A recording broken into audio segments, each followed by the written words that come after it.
En esta ocasión vamos a resolver el siguiente ejercicio y bueno, voy a dar lectura del ejercicio referente a la transferencia de energía en una caja de engranes, o en un sistema de caja de engranes. Y bueno, menciona el problema. Durante la operación mecánica, una caja de engranes recibe 60 kilowatts a través del eje de entrada y entrega una determinada potencia mediante el eje de salida. La razón de la transferencia de calor en la caja de engranes está descrita mediante la siguiente expresión. Y bueno, aquí tenemos una expresión que nos señala la tasa de transferencia, ¿verdad? La tasa de transferencia de calor que está expresada por Q punto, la forma diferencial a través del tiempo, y nos dice que es igual a menos H por A mayúscula, y esto multiplica una diferencia de temperaturas, que es T subíndice B menos T subíndice F. Y bueno, el enunciado de manera concreta pues nos señala que el coeficiente de calor transferido está representado por la letra H, y bueno, va a ser igual a 0.177 con las unidades respectivas, y nos indica que la superficie externa de la caja de engranes se encuentra representado por el área que corresponde, bueno, se señala con la letra A mayúscula y corresponde a 1 metro cuadrado.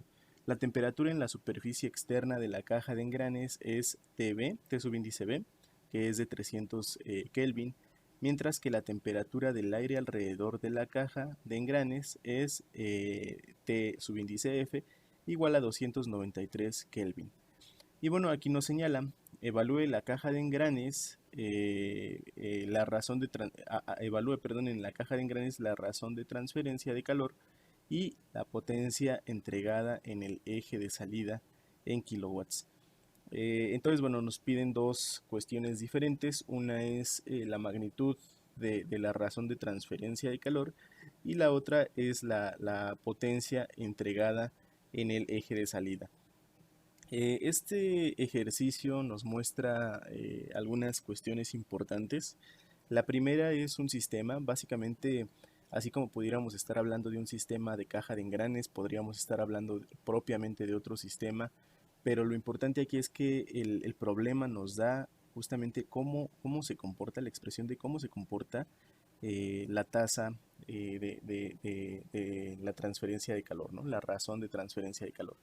Nos dice, bueno, esto ya tiene una descripción matemática, a lo mejor de manera empírica, de manera experimental, se buscó una aproximación a través de valores en determinados instantes, y bueno, a partir de eso se determinó que este sistema en particular sigue esta expresión matemática. Entonces, cuando tengamos este tipo de problemas que nos den ya directamente la forma en cómo se comporta el calor, pues ya no tenemos que hacer algunas consideraciones, ¿verdad? Respecto al sistema. Simplemente ya tenemos la manera en cómo se comporta, y nosotros debemos de seguir esa forma en cómo tenemos el comportamiento del calor.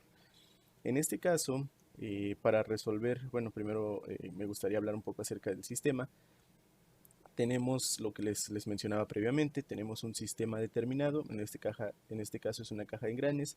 Así como se representaron dos engranes, pudiéramos tener 5 o 10 engranes, pero la cuestión importante es justamente todos los datos que nos indican.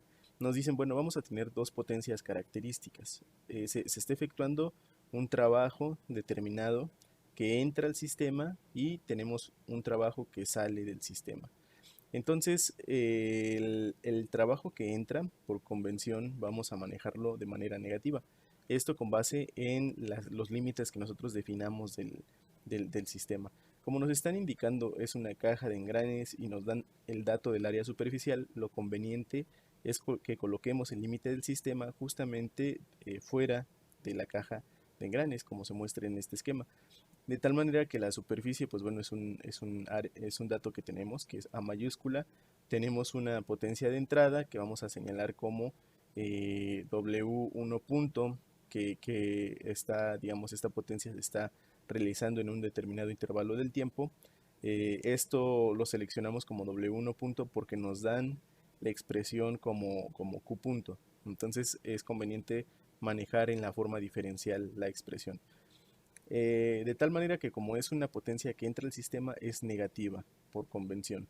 Y pues bueno, vamos a tener como resultado la interacción de los engranes y tenemos una potencia de salida, que esta es una potencia que realmente no conocemos, ¿verdad?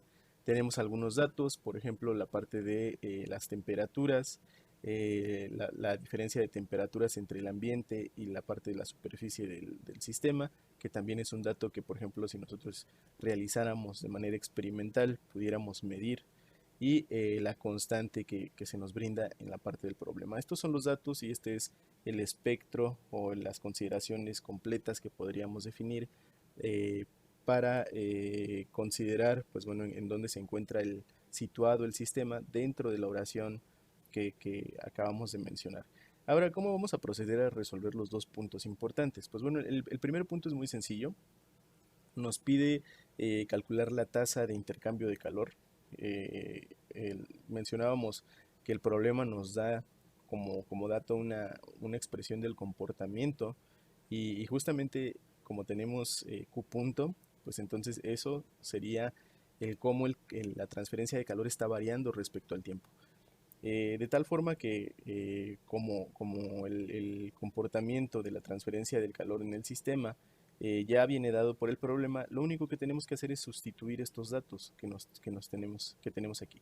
Esta Q punto significaría la derivada de Q respecto al tiempo, que propiamente pues, nos indica esta razón, ¿no? Esta razón de cambio a través del tiempo. Entonces, lo que nos están pidiendo realmente en el problema es el valor de Q mayúscula punto. Entonces, simplemente tenemos que sustituir estos valores y de esta manera, pues bueno, sustituyendo los valores tenemos que la parte del área es un metro cuadrado, la parte de H, pues bueno, viene dado por el problema y tenemos la diferencia de temperaturas, ¿no? Donde TB son 300 Kelvin y TF son 293 Kelvin. Al resolver esto, pues bueno, tenemos las unidades respectivas, ¿verdad? Entonces, metro cuadrado se cancela por metro cuadrado, Kelvin con Kelvin y nos quedan kilowatts. De tal forma que el resultado, es decir, esta Q mayúscula punto, va a ser igual a menos 1.2 kilowatts. Esto sería la parte de la transferencia o la razón de transferencia respecto al tiempo, ¿no? Esta sería la solución de lo primero que nos preguntaban, muy sencillo, ¿no? Esto es porque ya nos daban la manera en cómo se comporta el calor. Si no, pues bueno, deberíamos de tener, eh, pues bueno, una forma, ¿no? Ya sea empírica o alguna metodología como lo hemos realizado anteriormente en los otros ejercicios, en donde nosotros podamos calcular esta razón de intercambio de calor. Ahora, ya que nosotros calculamos esta parte, pues propiamente para seguir adelante necesitamos plantear un balance de energía. De tal manera que en la forma diferencial del balance de energía, pues bueno, nosotros vamos a tener que la diferencial de la energía respecto al tiempo va a ser igual a cero, ¿no? Porque tenemos una constante de energía. Y esto en la energía total, digamos, esto nunca va a cambiar, ¿verdad? Por la ley de conservación de la energía. Y nos va a decir que esta magnitud va a ser igual a la diferencia, pues ya que estamos hablando de forma diferencial, pues entonces del otro lado también, ¿no? Entonces tenemos la derivada de Q mayúscula respecto al tiempo, que está ilustrado como Q mayúscula punto, menos W punto. Que les decía, ¿no? Este es el planteamiento de balance de energía de forma diferencial. ¿Por qué realizamos este planteamiento? Pues bueno, porque aquí nos dan el dato de forma diferencial, entonces es lo más conveniente. ¿Qué podemos asumir de aquí o qué datos son importantes que podamos retomar? Pues bueno, este dato de Q punto ya lo tenemos aquí, este dato de aquí, pues bueno, sería 0, ¿verdad? Y el W punto es el que no tenemos, ¿no? En la oración del problema nos vienen dos datos de trabajo, o más bien el segundo nos lo preguntan, ¿verdad? Nos dicen qué trabajo es el que se realiza. pero no nos dicen qué trabajo es el que se está inyectando al sistema, por así decirlo. Entonces podemos definir que el trabajo total realmente va a ser la sumatoria de todos los trabajos que se efectúen en el sistema. En este caso tenemos dos contribuciones, por lo tanto vamos a poder decir que, pues bueno, de primera instancia esto es cero, entonces vamos a poder igualar que Q sea igual a W punto, como se muestra aquí, y por otro lado vamos a poder tener una expresión para la conformación total del trabajo.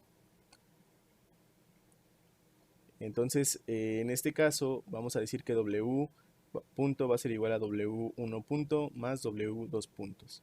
2 puntos, perdón. Y de esta manera, nosotros vamos a poder sustituir esta expresión en la expresión anterior y tener que W1 punto más W2 punto va a ser igual a Q punto. En ese sentido, comentábamos, ¿no? Ya que tenemos dos datos de esta ecuación, podemos calcular el dato de W2 punto.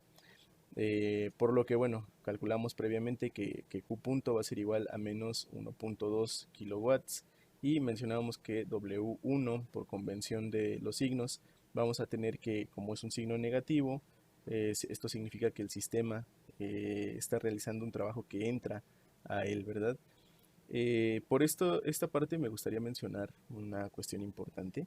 Cuando nosotros tenemos esta expresión de trabajo, pudiéramos preguntarnos, bueno, ¿por qué tenemos la sumatoria del W?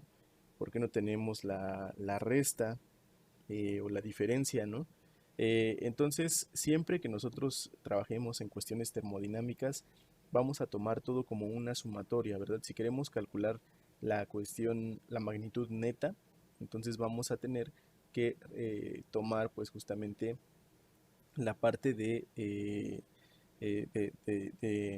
sumar todas las componentes y hemos mencionado a lo largo de estas presentaciones que cuando nosotros tenemos que una magnitud entra o sale del sistema, vamos a tener un signo asociado, de tal manera que justamente las consideraciones físicas van a tener un peso a la hora de calcular las cuestiones máximas. También una nota importante que me gustaría mencionar, hemos manejado W como trabajo, ¿verdad? Y sí, efectivamente, ¿no? El W, pues la definición de trabajo. Y aquí a lo mejor se preguntan, bueno, aquí se menciona potencia, ¿no? ¿Y cómo relacionamos el trabajo con potencia? Pues bueno, recordemos que si nosotros tenemos la derivada del trabajo, como se expresa aquí, W punto, pues propiamente la derivada del trabajo es la potencia, ¿no? Entonces, por ello que aquí tengamos la potencia. Eh, Ahora, regresando al punto en el que nos habíamos quedado, pues tenemos estas magnitudes, por lo tanto, lo único que restaría sería despejar esta expresión, es decir, W2 punto va a ser igual a la transferencia, a la razón de transferencia de calor menos la potencia de entrada y por tanto simplemente sustituimos, ¿verdad? Los valores, nos quedaría menos 1.2 kilowatts menos 60 kilowatts, que esto ya lo habíamos definido al inicio cuando planteamos el sistema, y por tanto esta diferencia pues va a ser igual a 58.8 kilowatts. De tal forma que esta parte de aquí pues ya nos indica que el signo de instancia es positivo, significa que la potencia está siendo retirada del sistema, es una potencia que no ingresa al sistema y nos da la magnitud correspondiente del sistema.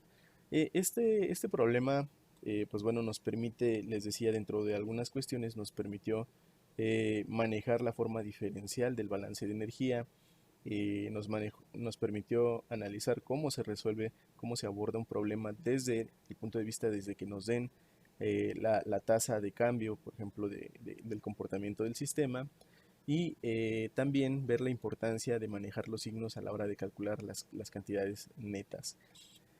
También algo que es importante de considerar es, bueno, esta relación de transferencia de calor y trabajo.